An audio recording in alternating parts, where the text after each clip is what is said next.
ಹೇಗಿದ್ದೀರ್ಲಾ ನಮ್ಮ ಪ್ರೀತಿಯ ಮಂಡ್ಯ ಜನ? ನಿಮ್ಮನ್ನೆಲ್ಲ ನೋಡಿ ನನಗೆ ತುಂಬಾ ಖುಷಿ ಆಗ್ತಿದೆ. మస్తు రోజులైంది మిమ్మల్ని అందరినీ చూసి.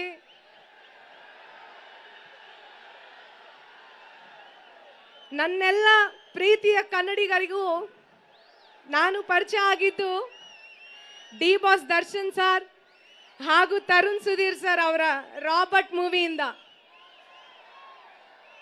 ಮತ್ತೊಮ್ಮೆ ಅದೇ ಕಾಂಬಿನೇಷನ್ ಅಲ್ಲಿ ನಿಮಗಾಗಿ ನಮ್ಮ ಕನ್ನಡದ ಮಾಸ್ಟ್ರೋ ಹರಿಕೃಷ್ಣ ಸರ್ ಮ್ಯೂಸಿಕ್ ಅಲ್ಲಿ ಪಸಂದಾಗವನೆ ಸಾಂಗ್ ನಾನು ಹಾಡಿದ್ದು. ಸೊ ತುಂಬಾ ಖುಷಿ ಆಗ್ತದೆ. ನಿಮ್ಮ ಪ್ರೀತಿ ಆಶೀರ್ವಾದ ಸದಾ ನನ್ನ ಮೇಲೆ, ಕಾಟೇರ ಟೀಮ್ ಮೇಲೆ ಹೀಗೆ ಇರಲಿ. Thank you so much. ನಿಮ್ಮ ಮಂಗ್ಲಿ ಸದಾ ಚಿರಋಣಿ. ಈಗ